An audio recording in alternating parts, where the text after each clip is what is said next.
네, 할렐루야. 네, 사랑하는 성도 여러분, 우린 지난 몇 주 동안 우리는 사도행전 2장과 3장을 묵상하면서 초대교회의 영적 DNA를 우리는 함께 따라가 보았습니다. 예수 그리스도의 이름으로 우리가 병든 자를 일으키시는 능력, 또 그러므로 회개하십시오라고 하는 이 복음의 첫 선포, 또 성령 충만이 빚어내는 이 공의로운 코이노니아를 우리가 함께 그동안 살펴보았습니다. 오늘 우리가 읽은 이 본문은 사도 베드로의 두 번째 설교의 결론 부분입니다. 베드로는 이스라엘 백성에게 이렇게 선포하죠. 오늘 말씀 다시 한번 같이 읽어보겠습니다. 여러분은 예언자들의 딸이요, 여러분은 하나님이 여러분의 조상한테 주신 언약의 아들, 딸입니다. 아브라함한테 말씀하시기를 땅의 모든 민족들이 너의 후손 덕분에 복받을 거야 하고 하셨습니다. 먼저 여러분에게 하나님이 자신의 종을 일으키셔서 그를 보내셨습니다. 그가 여러분에게 복을 내려 여러분이 저마다 악한 행실에서 돌아서도록 하셨습니다. 아멘. 여기서 베드로는 성도들을 언약의 아들, 딸, 바로 이제 언약의 자녀라고 그는 부릅니다. 아들, 딸을 그냥 자녀라고 할 수 있죠. 예전 성경에는 언약의 자손 이런 표현들을 하기도 합니다. 그래서 이제 실제로 원문을 보니까 피오이라고 하는 단어를 쓰는데요. 그냥 아들들이라고 하는. 그 당시에는 이제 어떤 여성들에 대한 법적 지위가 없었기 때문에 보통 그러므로 형제들아라고 얘기하면 오늘날 번역으로 하면 형제들과 자매들 다 포함하는 그런 의미들을 볼 수가 있습니다. 그래서 우리가 언약에 대한 이 개념, 이 말씀을 제가 이렇게 좀 도식화를 해보니까요. 25절과 26절 말씀이 하나님께서 우리에게 주신 언약과 이 축복이 과연 무엇인가, 무엇보다도 예언자들의 아들, 딸이라고 하는 예언자의 자녀라는 겁니다. 여러분의 부모님이 여러분 부모가 누군가요? 라고 하면 우리 부모님은 어떤 일을 하시고 어떤 누구입니다. 라고 얘기하는 것처럼 우리의 조상은 사실 예언자라는 것입니다. 예언자는 어떤 사람입니까? 세상의 불의에 대해서 하나님의 말씀을 대언하는 사람입니다. 특별히 어떤 왕이나 실제로 제사장처럼 계속 계승되어서 계속 이어지는 소위 그 사회의 종교적으로 정치적으로 기득권인 사람들이 불법과 불의를 행할 때 하나님의 말씀의 권위를 가지고 그들을 강력하게 경고하고 돌이키도록 하는 사람이 예언자들입니다. 예수님께서도 바로 세례 요한 전통, 예수님 또 우리 또한 그 예언자 전통에 있다는 것이죠. 그리고 언약의 후손이라는 겁니다. 언약. 오늘 언약에 대해 자세히 나눌 건데요. 하나님께서 주신 그 약속. 여러분, 하나님은 우리를 향한 이 놀라운 약속의 말씀을 이렇게 두껍게 사랑의 편지를 보내주셨습니다. 이것처럼 인생에 우리 인류의 가장 소중한 것이 어디 있겠습니까? 그리고 아브라함의 복이 우리 가운데 임한다는 것입니다. 하늘의 별처럼 바다의 모래알처럼 내 자손이 많을 것이다 하셨던, 그리고 아브라함을 통해서 그와 그 자손들로 하여금 하나님의 나라의 공평과 정의를 실천하도록 우리를 택하셨다라는 말씀, 창세기 18장 18절과 19절인데요. 이런 복이 있고요. 그래서 우리에게 하나님께서 하나님의 종 그리스도를 보내셔서 우리가 이제 개인적으로 악행을 버리고 주님의 뜻대로 살아가도록 복을 주셨다는 겁니다. 이것이 하나님께서 우리에게 주신 성경 전체를 보여주는 내용인데요.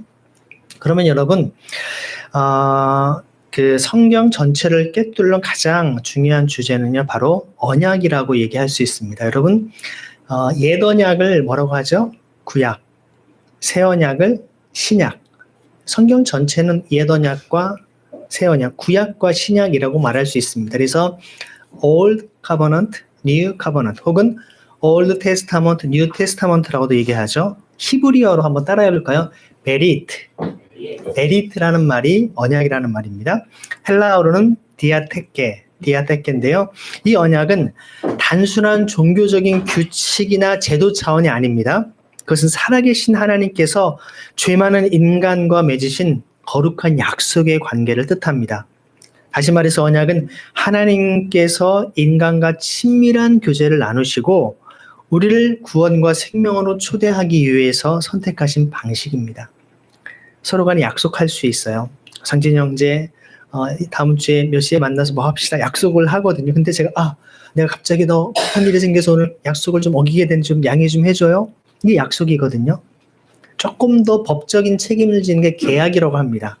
서로 사업하는 사람끼리 자, 오늘 언제까지 물건을 낼 테니까 입금해 주십시오 했는데 제가 물건을 그때까지 못 되겠네. 그러면 예, 그냥 나중에 보내주세요가 아니라 그럼 거기에 대한 어떤 법적인 배상이나 또 손실에 대해서 뭔가 물어야 되는 그런 책임이 부여됩니다. 여러분, 결혼은 계약인가요? 언약인가요? 사랑의 언약이라는 말을 쓰죠. 자, 결혼하기로 했는데 생각해 보니까 아닌 것 같아. 그렇게 언약을 파기할 때 이거는 정말 한 인생에게 엄청난 충격으로 다가오는 거예요. 사느냐 죽느냐 문제일 수도 있고요. 여러분 종종 뉴스에 보면 헤어지자고 했는데 막 폭력을 행사하고 막 죽이고 그만큼 사느냐 죽느냐만큼 강하다는 거예요. 마찬가지로 여러분 인간의 약속과 계약은 그냥 생명과 직결되는 것이라 볼 수 없지만 언약은 여러분 생명을 놓고 하는 겁니다. 하나님께서 아브라함과 언약을 맺은 걸 보면요. 짐승을 반으로 가른 다음에 죽여서 그 가운데를 같이 지나가게 합니다. 이게 메리트라는 그 원어의 뜻이에요. 그러니까 어기면 어떻게 된다는 겁니까? 죽는다는 얘기입니다. 여기서 중요한 것은요. 언약이 인간의 조건이나 공로에 따라 성립되는 것이 아니라 바로 우리가 신실해서 하나님의 언약을 맺으신 것이 아니라는 겁니다. 정말 말씀드린 것처럼 계약은 서로 동등한 당사자 간에 이루어진 합의라면 성경의 언약은 전적으로 하나님께서 먼저 손을 내미시는 은혜의 주도적인 행위라는 것입니다. 우리는 언약을 요구할 수도 지켜낼 수 없는 존재입니다. 하지만 하나님께서 친히 다가오셔서 내가 너의 하나님이 되고 너는 내 백성이 될 것이라고 약속해 주시죠. 이것이 바로 언약의 본질입니다. 그래서 여기 써놓은 것처럼 존 칼빈은 언약은 하나님께서 인간에게 다가오시는 방식이고 은혜의 통로라고 정의를 합니다. 이 말은 곧 우리가 하나님을 만나는 길은 우리의 지혜나 노력이 있지 않고 하나님께서 언약을 세우시고 그 언약을 지켜내시는 은혜에 있다라고 고백할 수 있는 것입니다. 우리가 붙들고 살아갈 신앙의 근거는 언제나 하나님의 약속, 곧 언약에 있는 것입니다. 세상의 모든 것은 사실 다 변하고 사람들의 마음은 그야말로 계속 상황에 따라 뒤바뀝니다. 하지만 하나님은 변치 않으신. 그래서 구약 성경을 펼쳐보면 언약은 단순한 사건이 아니라 역사를 움직여가는 하나님의 구속사의 큰 어떤 줄기임을 우리가 알 수 있습니다. 실제로 여기에 보면 여러분 아담과 하와가 타락해서 하나님의 형상을 잃어버렸을 때 하나님께서는 그들을 즉시 버리지 않으셨습니다. 바로 죽이지 않으셨어요. 오히려 여자의 후손이 뱀의 머리를 상하게 할 것이라고 하는 소위 원시복음을 약속하셨죠. 창세기 3장 15절이 첫 번째 나타나는 복음이거든요. 언약의 첫 씨앗을 심으셨습니다. 인류의 죄가 날마다 가득 차서 이 노아 시대에 온 세상을 물로 심판하실 때에도 하나님께서는 노아와 그 후손에게 무지개의 언약을 주셔서 정말 다시는 물로 세상을 멸하지 않으시겠다고 약속하셨습니다. 심판 가운데에서도 언약의 은혜는 결코 끊이지 않았다라는 것을 우리는 기억합니다. 진노 가운데라도 우리를 기억하시고 다시금 회복시켜달라고 하는 하나님의 사람들의 기도가 있던 것이죠. 이처럼 창조 이후에 인간의 끊임없는 불순종과 배반에도 불구하고요. 하나님은 언약을 통해서 인류를 부르시고 은혜의 길을 열어주셨습니다. 구약의 족장들, 예언자들, 왕들의 역사를 관통하는 모든 이야기는 언제나 언약을 지키시는 신실한 하나님의 손길이 있었던 것입니다.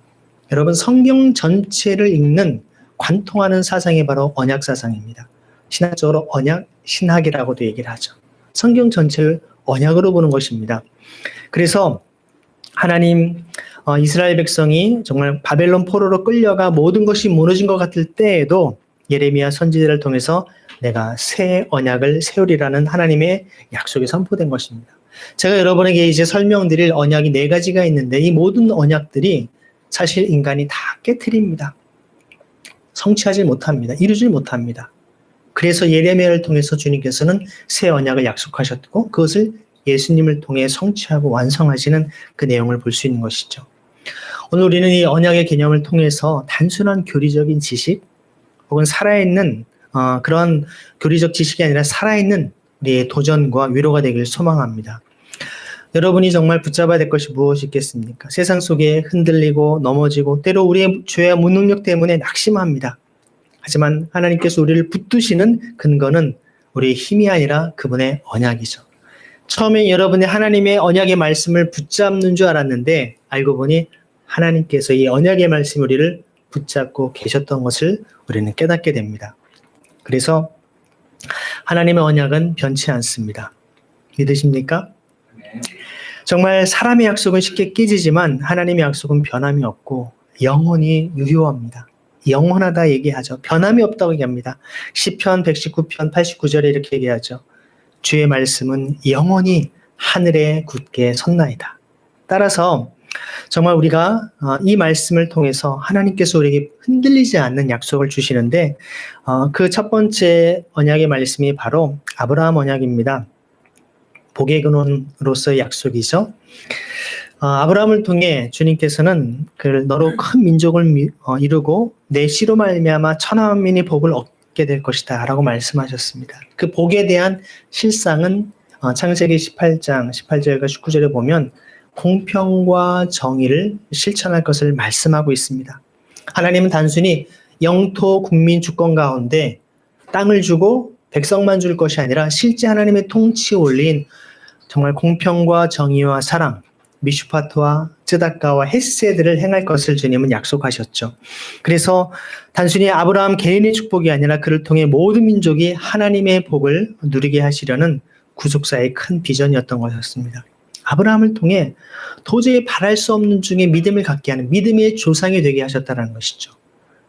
우리에게 아브라함 언약을 통해서 우리도 믿음으로 하나님의 정말 약속을 붙잡는 아브라함의 후손이 되게끔 했다는 것입니다.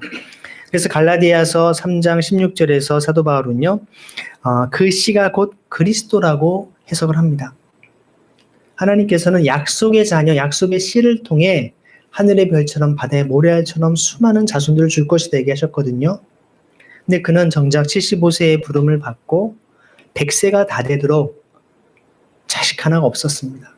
그러다 보니 그 아내가 몸종을 통해서 정말 다른 아들을 낳게 하고 그를 통해서 하나님 원하시는 건 아니다. 우리 아내 사라의 몸에서 날 그 씨, 그 후손이, 그 자손이 그 약속을 이룰 것이다 라고. 하나님께서는 약속의 자손을 통해 하나님의 역사를 이루십니다. 여러분, 우리가 하나님의 나라가 여러분 수많은 사람들이 모여서 되는 것처럼 우리는 생각할 수 있습니다. 물론 그럴 수 있습니다. 하지만 더 본질적으로는 여러분 한 사람을 통해 하나님의 역사가 이루어집니다. 여러분 한 영혼을 깊이 있게 한 영혼 속에 담겨있는 우주에 온 하나님의 그 마음과 하나님의 사랑을 우리가 깨닫지 못한다면 진정한 의미에서 하나님의 나라의 비전을 우리는 제대로 파악하지 못한 것입니다. 이미 결혼하신 분들은 자녀를 낳았을 때, 첫 아이를 다 얻었을 때 그 느낌이 어떨까요? 정말 세상 그 무엇보다도 정말 바꿀 수 없는 그 값어치와 그 사랑과 그 귀함을 느끼지 않겠습니까? 한 영혼, 한 사람이 얼마나 소중한지. 그래서 여러분 한 영혼을 주의 말씀으로 돕고 섬기는 그런 훈련과 경험을 하지 않고 많은 사람에게 복음을 전하겠다? 오히려 그것은 어불성설일 수 있다는 것입니다. 한 사람을 통한, 그래서 디모데 후서 2장 1, 2절에도 보면 정말 예수 그리스도의 은혜 가운데 강건하라고 얘기합니다. 강하라 합니다. Be strong이라고 얘기합니다. 그러면서 사도 바울이 디모데에게, 또 디모데는 충성된 사람들에게, 그러면 충성된 사람의 또 다른 사람들을 가르칠 수 있다라고 하는 영적 재생산의 비밀들을 말씀을 합니다. 여러분에게 있어서 영적인 자녀는 누가 있습니까? 영적인 후손 누가 있습니까? 아니 여러분 늘 한 사람을 놓고 늘 말씀으로 교제하고 또 그가 또 다른 영혼을 낳을 수 있도록 같이 기도하며 눈물로 나아가는 사람이 과연 있습니까? 여러분들이 영적 어떤 생명력이 없는 삶을 살아가고 있다면 뭔가 크게 병들어 있는 것입니다. 뭔가 문제가 있는 것입니다. 그래서 하나님께서는 이 아브라함을 통하여서 정말 온 인류에게 정말 약속의 언약의 씨앗을 심으셨던 것입니다.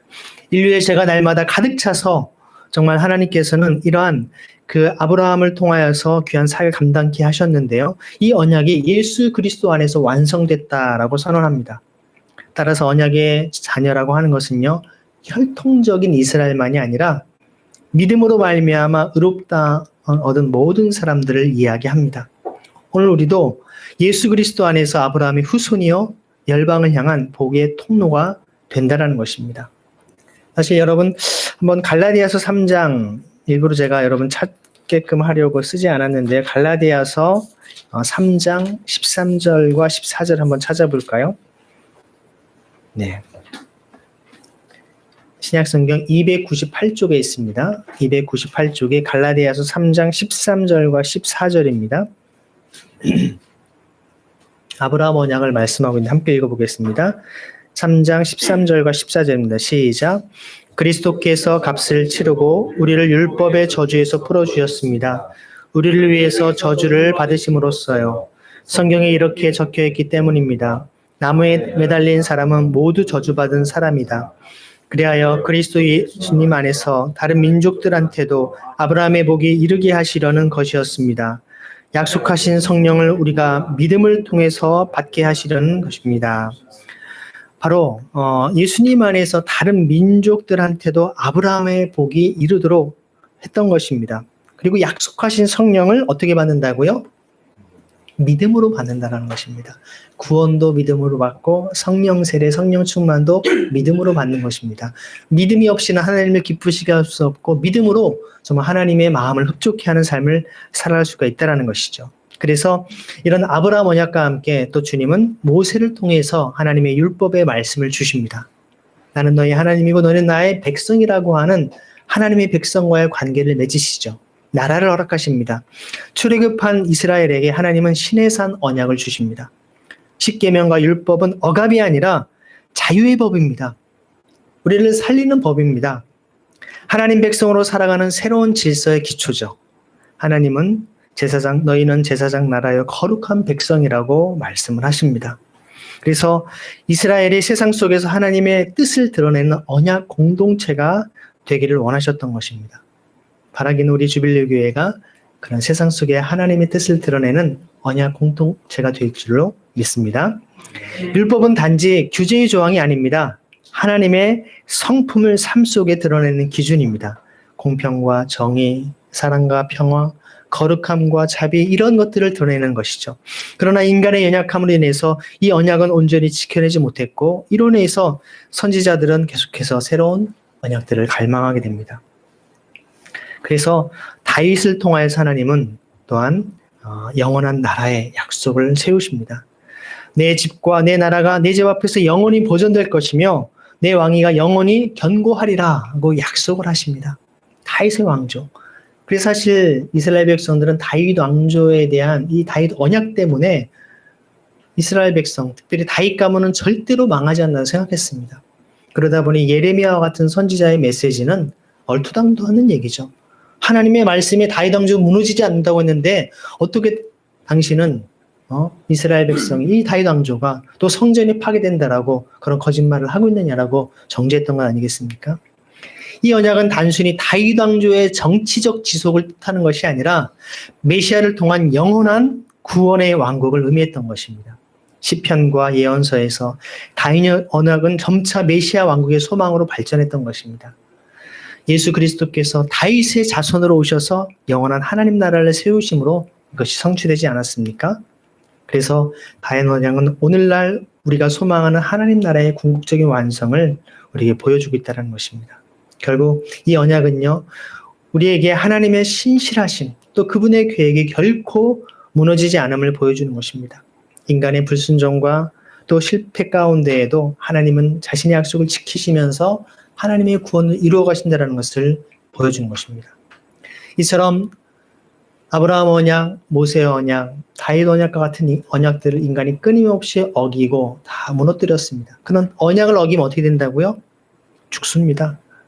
그래서 하나님께서 예레미야를 통해서 새 언약을 허락하시죠. 이스라엘이 반복되는 불순종으로 언약을 깨뜨렸을 때, 옛 언약을 깨뜨렸을 때 하나님은 선지자 예레미야를 통해서 새 언약을 말씀하셨죠. 내가 새 언약을 맺으리라. 내가 나의 법을 그들의 속에 두며 그들의 마음에 기록하리라고 말씀하십니다. 이 말씀은 이제 율법이 돌판이 아니라 십계명과 같은 돌판이 어디에 세운다고요? 우리 마음판에, 우리의 신비에 세운다라고 말씀하십니다. 성령께서 사람의 마음에 새겨져 정말 삶을 변화시키게 될 것이라고 말씀하는 것이죠. 그리고 우리의 죄악을 다 도말해주시고 지워주시고 다시는 기억하지 않으신다라고 약속하셨던 것입니다. 에스겔 선지자 역시 새 영을 너희 속에 두고 새 마음을 너희에게 주리라 라고 예언했습니다. 이 새 언약은 성령님의 내주와 능력을 통해 하나님의 말씀대로 순종할 수 있는 삶의 능력을 주십니다. 그리스도 안에서 하나님의 나라를 미리 살아내는 은혜의 언약이라는 것이죠. 의무가 아니라 사랑에서 비롯되는 자발적인 순종의 삶을 살아가는 것입니다. 그래서 여러분, 우리는 이 모든 이 새 언약의 말씀이 어디에서 성취가 됩니까? 바로 이 구약에 약속된 모든 언약의 정점이 바로 예수 그리스도 안에서 이루어진 것입니다. 예수님은 뭐라고 말씀하십니까? 구약의 모든 예언의 말씀들은 나를 통해 이루어지기 위함이라고 말씀하십니다. 이런 엄청난 이야기는 둘 중에 하나입니다. 미친 사람이거나 진짜 그분이 하나님의 아들로 오신 메시아이시거나. 아브라함 언약의 복, 모세 언약의 율법, 다윗 언약의 영원한 왕국은 모두 예수 그리스도 안에서 성취가 되었습니다. 그래서 사도 바울은 고린도후서 1장 20절에서 보면 하나님의 약속은 얼마든지 그리스도 안에서 이해가 된다라고 얘기합니다. 담대히 선포합니다. 하나님의 모든 약속은 예수님 안에서 예, 아멘이 된다는 것입니다. 예수님은 최후의 만찬에서 떡과 음료를 드시는 놀라운 선언을 하면서 이렇게 얘기하시죠. 이 잔은 내 피로 세우는 새 언약이다. 지난주에 성찬을 하면서 했죠. 새 언약. 여러분, 예수님이 말씀하신 새 언약은 내가 새로 만든 새 언약이다 라고 생각할 수 있겠지만 엄밀하게는 예레미야 31장에 예레미야 선지자가 예언했던 그 새 언약을 주님께서 성취하고 계심을 말씀하고 있는 것입니다. 그래서 6월절 만찬의 전통적인 의미로서 출애굽 사건을 기념하는 것이 일반적인 6월절 그 자리였지만 예수님은 이 자리를 완전히 새로운 의미를 부여합니다. 단순히 과거의 해방을 기념하는 자리가 아니라 이제는 모든 인류의 죄에서 해방을 이루는, 자유를 이루는 새 언약의 성취로서 성찬을 말씀하고 계신 것입니다. 그래서 우리가 새 언약을 성취한다라고 하는 것을 늘 기억하기 위해 매달 우리는 성찬식을 거행하고 있지 않습니까? 제자들은 그 말씀의 의미를 다 이해하지 못했지만 십자가 위에서 흘리신 피를 통해 예수님의 말씀하신 새 언약의 진정한 의미가 드러납니다. 여러분, 예수님의 십자가를 통한 그 새 언약이 완성되는 것을 볼 수 있죠. 히브리서 저자는요, 예수님을 더 좋은 언약의 중보자라고 불렀습니다. 왜냐하면 예수님이 세우신 언약은 구약의 옛 언약과는 달리 제사나 희생이 반복될 필요가 없는 완전한 언약이기 때문에 그렇습니다. 우리 성빈 형제, 구약에는 어떻게 해야 죄사함을 얻을 수 있었을까요? 잘 모르겠습니다. 네, 어떻게 생각해요? 어떻게 해야지 죄 용서를 받았을 것 같았어요? 구약 시대는. 하나님께 제사를 드리고. 네, 제사. 되게 그렇게 얘기를 많이 해요. 그래서 히브리서에서도 히브리 10장에도 그렇게 얘기를 하고 있어요. 지금 얘기하는 그 부분에 대해서 뭐라고 얘기하냐면요. 실제로 이제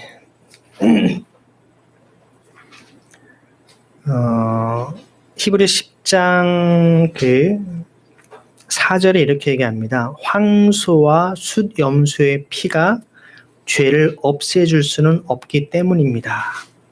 죄를 없앤다라는 거 없애지 못한다라는 거예요. 네, 죄를 없앨 수 없다라는 거예요.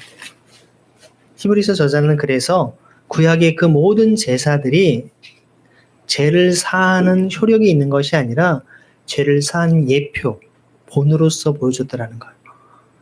다시 말해서 이스라엘 백성들이 광야에서 나무에 달린 정말 그 장대에 달린 구리 노뱀을 보았을 때 그들이 병에서 낫고 구원을 받거든요. 그 구리뱀이 그들을 구원한 게 아니라 바로 십자가에 높이 달리신 그리스도를 예표하고 상징하는 것 아니겠습니까? 그래서 성경은 뭐라고 얘기하냐면요. 실제로 오직 그리스도께서 이 모든 죄를 유일하게 우리의 죄값을 다 치르신다고 얘기를 합니다. 실제로 이렇게 얘기합니다. 그 11절과 12절 이렇게 얘기를 합니다. 그 모든 제사장은 날마다 서서 섬기는 직무를 수행합니다. 똑같은 희생 제물을 여러 번 가져다 바칩니다. 그런데 그것들은 결코 죄를 치워 없앨 수 없습니다. 12절에 뭐라고 하니 그러나 그리스도께는 죄를 없애주시려고 단 한 번의 희생 제물을 영구히 가져다 바치셨습니다. 그리고 하나님 오른쪽에 앉으셨습니다. 자, 무슨 얘기입니까? 여러분, 구약에는 어떻게 구원받는다고요? 구약에도 그리스도의 십자가 보혈로 구원받는다는 것입니다. 아담부터 종말 때까지 모든 인류는 하나님이 구원하기로 선택하신, 작정하신, 택하신 사람들은 오직 그리스도의 십자가 보혈로만 구원받을 수 있다는 것입니다. 여러분 믿으십니까? 하나님의 시간 개념. 그래서 아브라함에게도 정말 아까 얘기했던 창세기 15장을 통해 여자의 후손이 뱀의 머리를 상하게 할 것이다. 그 여자의 후손, 그래서 갈라디아서 4장 4절의 사도 바울은 그리스도께서 여자에게서 나시고 바로 창세기 3장 15절 말씀을 그는 성취되었다는 것을 얘기하는 것입니다. 여러분, 아브라함도 모세도 다윗도 다 그리스도를 봄으로, 그리스도를 믿음으로 구원에 이르렀음을 성경은 말씀하고 있습니다. 그렇기 때문에 우리가 십자가에 흘리신 그리스도, 정말 동물의 피는 죄를 잠시 가리는 것처럼 보였지만 실제 예수 그리스도의 보혈만이 단번에 영원히 우리의 죄를 사하셨음을 선포합니다. 십자가야말로 모든 언약의 절정이며 그 부활은 그 언약이 결코 헛되지 않음을 확증하는 보증인 것입니다. 우리가 예수님의 부활을 믿는 것은 단순히 무덤이 비어있기 때문이 아니라 그 부활이, 그분의 부활이 곧 새 언약의 약속이 실제로 완성되었음을 보여주기 때문입니다. 여러분, 사실 예수님께서 다 이루었다라고 말씀하시지 않습니까? 십자가에 돌아가시는 것을 통해 다 이루었다 말씀하세요. 근데 한번 곰곰이 한번 생각해 보세요. 정말 다 이루셨나요? 주님이 부활하심과 승천하심과 이 땅에 다시 오시는 재림을 비롯한 영원토록 온 땅과 만물을 통치하고 다스리시는 이러한 주님의 사명들이 있으신데 왜 다 이뤘다고 말씀하실까요? 뭘 다 이뤘다라는 것입니까? 구약의 모든 언약들을 다 완성하셨음을 말씀하는 것입니다.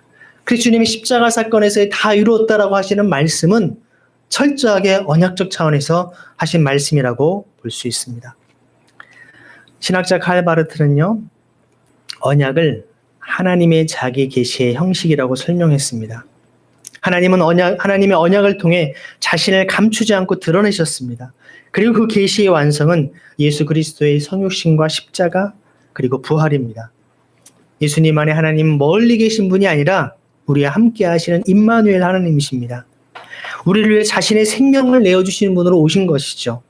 하나님은 언약을 통해 우리를 단순한 피조물이 아니라 하나님의 자녀가 되는 권세로, 언약의 자손으로, 자녀로, 아들, 딸로 삼으셨다라고 우리를 부르신 것입니다.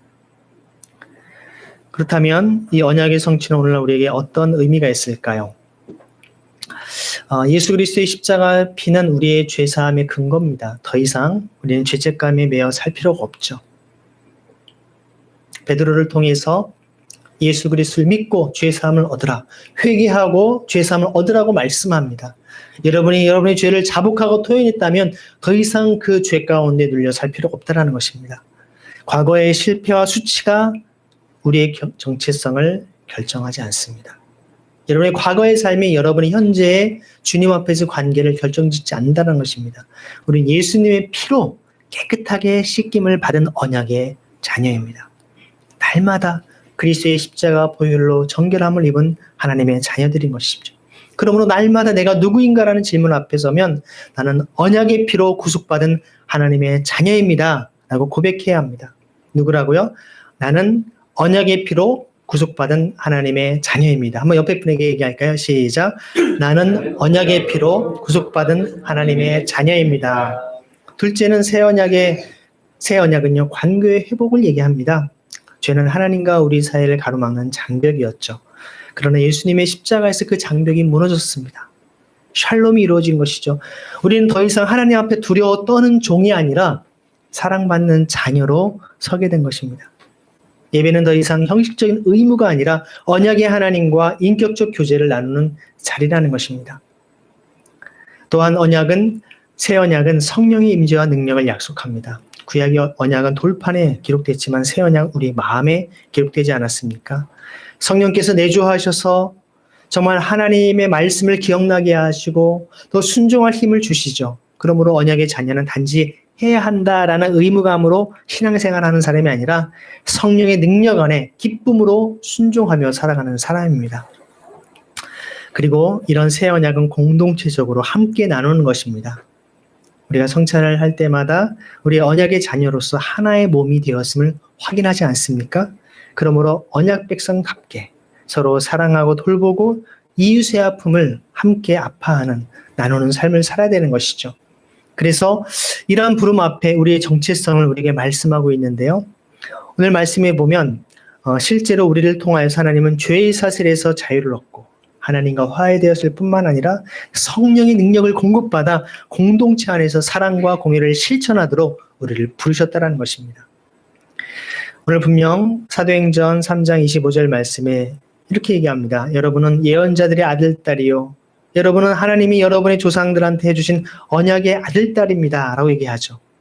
이것은 정말 베드로를 통해서 우리에게 믿음과 회개를 통해 그리스도의 십자가와 부활에 참여한 모든 자에게 주는 영광스러운 이름임을 말씀하고 있는 것입니다. 어거스틴은 뭐라고 얘기합니까? 우리는 하나님의 자녀일 뿐만 아니라 언약의 자녀입니다. 하나님은 약속으로 우리를 붙드시고 우리는 그 믿음의 약속에 응답합니다. 라고 고백합니다. 여기 중요한 것은요. 언약이란 하나님께서 우리를 단단히 붙드시는 신실한 약속이라는 것입니다. 우리는 언제든지 흔들릴 수 있습니다. 마음이 좌절되고 낭망할 수 있어요. 몸이 아프거나 가까운 사람이 어려움을 당하거나 또 우리의 어떤 간절히 바라던 바가 온전히 이루어지지 않았을 때는 낙심합니다. 넘어지죠. 의심합니다. 하지만 언약의 하나님은 신실하셔서 그 약속을 결코 버리지 않으십니다. 그래서 여러분 가장 강력한 기도는 코리텐붐 여사처럼 하나님의 약속의 말씀을 언약의 말씀을 붙잡고 드리는 기도가 가장 확실한 기도입니다. 하나님 여기 약속하지 않으셨나요? 이 말씀 저의 삶이 언제 도대체 이루어 주실 건가요? 저는 이 말씀대로 제가 이루어지길 소망합니다. 하나님 이 약속의 말씀이 이루어 주옵소서. 제 삶에 하나님의 말씀과 통치가 이루어 주옵소서. 간절히 간구해야 하는 것입니다. 그래서 역사를 돌아보면 언약의 정체성은요, 단지 개인에게 머물러 있지 않습니다. 종교개혁 시대, 또 청교도들 다 언약 신학을 살펴보면 그들은 개인뿐만 아니라 교회와 삶, 더 나아가 정치적 공동체까지 확장되었던 것을 볼 수 있습니다. 그래서 그 언약이 이 사회 가운데 뿌리 내릴 수 있도록 정치, 경제, 사회, 문화, 교육, 매스컴, 사회 모든 전반이 이룰 수 있도록 간절히 그들은 바랬던 것입니다. 청교도들은 그래서 가정 예배를 작은 교회라고 부르면서 자녀들에게도 하나님의 언약을 가르치는 것을 굉장히 중요한 신앙 교육으로 여겼습니다. 또한 교회 모든 운영과 사회 제도까지도 언약적인 신앙을 따라 세워야 된다라고 얘기했던 것이죠. 여러분, 우리의 삶의 정체성들을 어떻게 우리는 세워갈 수 있을까요? 첫째는 언약의 자녀는 자기 삶의 주인이 자기가 아닙니다. 하나님께서 우리를 부르셨기 때문에 여러분 우리의 시간, 우리의 재능, 우리의 물질, 관계 누구의 것입니까? 모두 하나님의 것입니다. 매일의 삶을 통해서 하나님의 뜻에 맞추어가는 노력들이 필요합니다. 여러분이 라디오를 틀어 주파수를 맞추듯이 영적 주파수를 하나님께 맞추어서 주님의 음성을 듣고 그 뜻에 순종하는 삶을 살아가야 되는 것이죠. 내가 원하는 방식이 아니라 하나님께서 기뻐하시는 방식으로 선택하고 행동하는 삶이 곧 언약의 자녀로서의 삶이 아니겠습니까? 그리고 또한 공동체적 책임을 지는 삶을 살아갑니다. 특별히 오늘 이 말씀의 앞에 여러분이 보시는 것처럼 언약의 백성은 이 죄를 죽이지 않으면 죄가 당신을 죽일 것이다 라고 하면서 회개의 삶을 우리에게 얘기하고 있습니다. 성령님께서 내적 조명 가운데 우리를 돌아보게 하시는 정말 하나님의 어떤 은혜와 사랑에 더 깊이 나아가도록 우리를 부르고 계신다는 것입니다. 일상적인 회개뿐만 아니라 깊은 자기의 성찰 그리고 은혜 안에서의 변화를 우리가 깊이 있게 경험하길 주님은 원하십니다. 뿐만 아니라 사도행전적인 그런 코이노니아를 통해서 물질과 시간, 삶을 나누는 코이노니아를 해야 되는 것입니다. 그래서 서로의 짐을 지고 나누는 그런 것들이 필요하죠. 그러기 위해서는 크리스토스님이 얘기한 것처럼 성찬에 참여하면서 굶주린 형제를 외면한다면 그것은 심판을 먹는 것이라고 주님의 말씀을 이렇게 그는 해석을 하고 있습니다. 어려운 형편에 자발적으로 물질적 나누는 서로의 필요를 채우는 것이 필요합니다. 영적으로 권면하고 돕는 것들이 필요하죠. 사회적인 약자, 소외된 자들을 위해서 하나님의 공의와 자비를 실천하는 이런 공의의 실천이 있어야 되는 것입니다. 그리고 우리는 세상의 빛과 소금으로서 정말 가정과 교회 또 캠퍼스, 사회 한복판에서 하나님의 뜻을 이루는 삶을 살아가야 됩니다. 그래서 언약의 어떤 자녀로서 선교적 사명을 감당해 모든 민족이 너를 통해 복을 받게 될 것이라 말씀하신 그 하나님의 복을 흘러보내는 선교적인 존재라는 것입니다. 옆에 분에게 당신은 하나님의 복을 흘러보내는 분입니다. 인사할까요?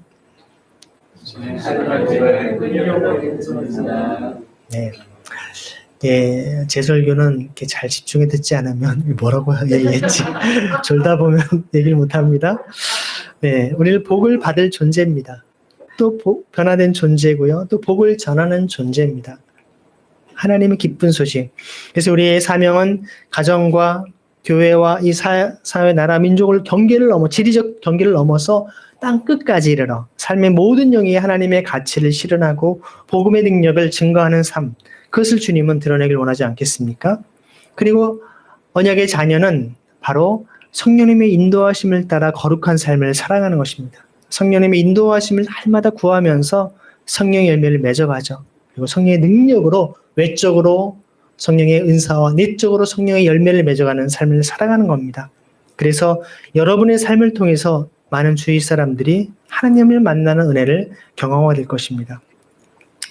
오늘 우리는 하나님의 인류 역사에서 펼쳐져 오신 언약의 대장정을 잠깐 살펴보았습니다. 아브라함, 모세, 다윗을 통해서 이어져 온 이 언약들은 단순한 옛 이야기가 아니라 하나님의 크고 거룩한 뜻 안에서 하나의 분명한 목표를 향해 달려온 한 줄기 이야기였습니다. 이 모든 언약은 마침내 예수 그리스도의 십자가와 부활을 통해 완성된 새 언약을 통해서 그 성취를 보았습니다. 그리고 성령 안에서 바로 우리에게 온전히 임하게 되었던 것이죠. 그 언약의 중심에는 하나님의 통치 원리인 공평과 정의가 항상 빛나고 있었습니다.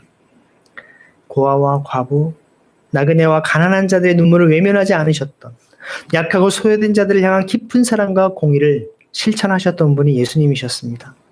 네가 선지자도 사람아, 주께서 선한 것이 무엇임을 내게 보이셨나니 오직 정의를 행하며 공의를 행하며 인자를 사랑하며 겸손히 내 하나님과 함께 행하는 것이 아니냐라고 외친 것처럼 하나님은 우리에게 단순한 믿음의 삶의 영역을 넘어서서 정의롭고 사랑이 넘치는 삶을 주님은 살기를 원하십니다. 그래서 여러분이 오늘 이 말씀을 통하여서 예수 그리스도를 우리 인생의 주인으로 모신 여러분이라면 하나님께서 원하시는 방향으로 우리의 인생을 이끌어가야 될 것입니다. 그리고 우리의 죄를 진정으로 회개하고 죄사함의 은혜를 경험할 뿐만 아니라 그 은혜를 나누고 성령의 능력을 받아 끊임없이 전파하는 삶을 살아가는 예수 그리스도의 참된 제자로 살아가야 되지 않겠습니까? 그리고 우리는 성령의 능력으로 충만함을 받아야 됩니다. 우리는 이웃의 필요를 외면하지 않고 그들의 아픔을 함께 나누고 같이 그들을 섬기는 선교적 사명을 감당하는 삶을 살아야 될 것입니다.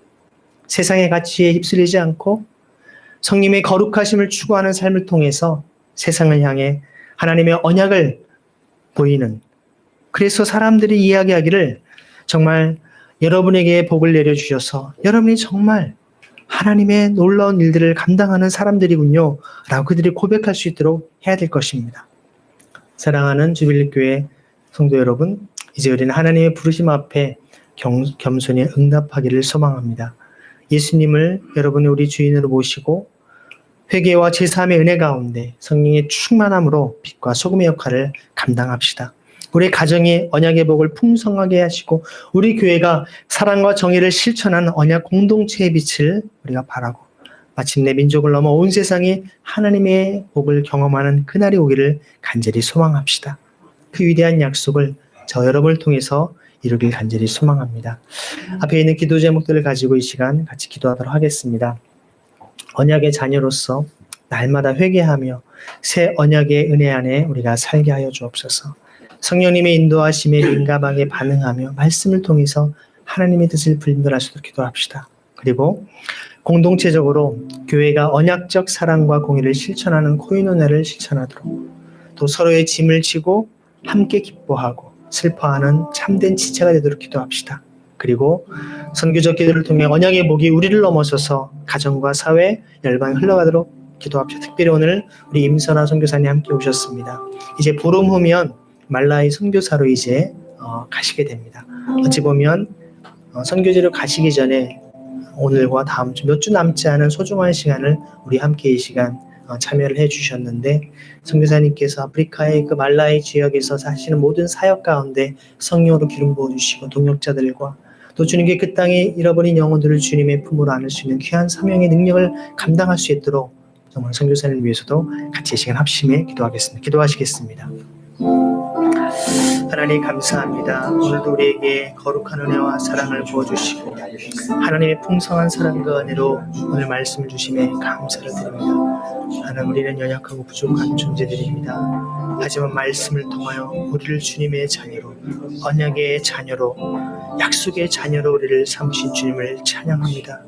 그리스도 예수 안에서 주님의 그 십자가의 죽으심과 부활을 통하여 우리가 그 주님의 보혈을 의지하여서 모든 죄로부터 사함을 얻고 또 하나님의 약속의 성령의 기름 부으심을 통하여 그 복음을 증거할 수 있는 통로가 되심 감사를 드립니다. 그것이 우리 내면의 깊은 자유와 기쁨뿐만 아니라 온전한 하나님과 회복을 통하여서 우리의 가정과 교회, 나라, 민족이 세계 열방의 주님께로 온전히 회복될 수 있도록 거룩한 통로가 되게 하여 주옵소서. 오늘 우리의 삶을 통하여 주님과의 새로운 관계를 설정하고 믿음의 결단을 통하여 주님의 영광을 드러내는 삶을 살아가기를 소망합니다. 선교사님을 비롯한 귀한 사역자들 한 분 한 분들에게 성령으로 기름 부어주시고 하나님 아버지의 마음 품어 영광 돌릴 수 있도록 주님을 붙잡아 주옵소서. 우리의 공동체가 하나님 아버지의 마음을 품고 주의 영광을 드러내는 공동체가 되기를 소망합니다. 주님 우리에게 더욱더 부어주시고 주님의 은혜와 사랑으로 우리를 더욱더 주님 성령 인도하심을 이끌어 주옵소서. 하나님 감사합니다. 우리는 연약하고 부족한 존재이지만 주님께서는 우리를 언약의 자녀로 삼아주시고 하나님께서 창세전부터 예비하신 귀한 사명을 감당하도록 우리를 사용하심에 감사를 드립니다. 주님께서 우리를 이 땅에 부르시는 마지막 그 순간이 오는 그때까지 날마다 믿음의 발걸음을 내딛게 하시고 성령 하나님의 인도하심을 따라 주님의 영광을 올려드릴 수 있도록 함께하여 주옵소서. 오늘도 말씀을 붙잡고 살아가는 우리 모두에게 성령의 충만한 은혜를 허락하여 주시고 예수 그리스도의 이름의 능력과 성령 하나님의 기름 부으심이 가득 넘쳐날 수 있도록 주님 함께하여 주옵소서. 살아계신 예수 그리스도의 이름으로 감사하며 기도드립니다. 아멘.